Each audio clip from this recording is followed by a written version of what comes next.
Stories, PH!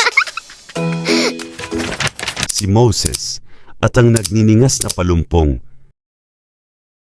Pagkatapos tumakas mula sa Ehipto, nanirahan si Moises sa lupain ng Midian.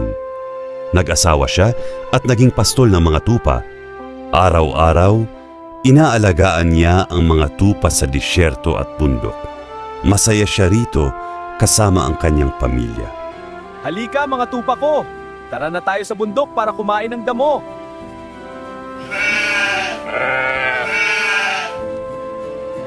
Salamat po Panginoon sa aking pamilya at sa mga tupa ko. Dito ako ligtas at masaya.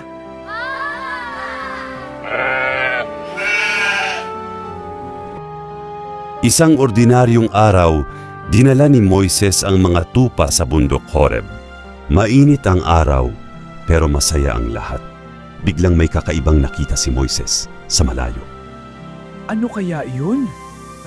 Tingnan niyo yun mga tupa! Ang palumpong ay nag-aapoy pero hindi nasusunog. Kakaiba talaga ito. Hindi ito karaniwan. Dapat kong lapitan.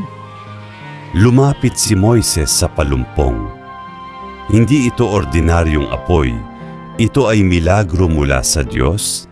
Ang palumpong ay nagniningas pero hindi nasisira. Biglang narinig ni Moises ang boses ng Diyos mula sa palumpong. Moises! Moises! Narito po ako! Moises, huwag kang lumapit ng masyado. Tanggalin mo ang iyong sandalyas dahil banal ang lugar na ito. Ipinakilala ng Diyos ang kanyang sarili kay Moises. Ako ang Diyos ng iyong mga ninuno ni Abraham, ni Isaac, at ni Jacob. Ako ang Panginoon mo. Nakikita ko ang hirap ng aking mga anak sa Ehipto. Panginoon, ikaw po pala! Ako po ay handa pong makinig. Inutusan ng Diyos si Moises na tulungan ang mga Israelita na alipin sa Ehipto. Sabi ng Diyos, nakita ko ang pagdurusa ng aking mga anak sa Ehipto. Moises, ikaw ang ipapadala ko kay Paraon upang palayain sila. Ako po? Paano po yun, Panginoon? Paano po iyon? Ako ang kasama mo, Moises. Ililigtas ko sila at dadalhin sa magandang lupain. Ako po ba? Sino po ako para gawin yun? Panginoon, sino po ako? Baka hindi nila ako paniwalaan. Huwag kang matakot, Moises. Ako ang kasama mo palagi. Binigyan ng Diyos si Moises ng mga palatandaan. Sabi ng Diyos, sabihin mo sa kanila, ako nga ang nagpadala sa iyo.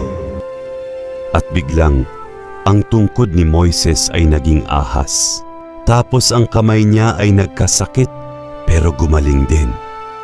At ang tubig ay naging dugo. Oh, Panginoon, salamat sa mga milagrong ito. Gagamitin ko ito para paniwalaan kanila. Si Aaron, ang kapatid mo, ang tutulong sa iyo.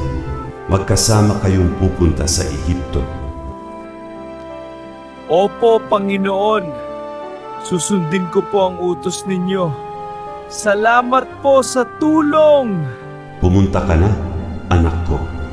Ako ang Diyos na makapangyarihan ang siyang gagabay sa inyo.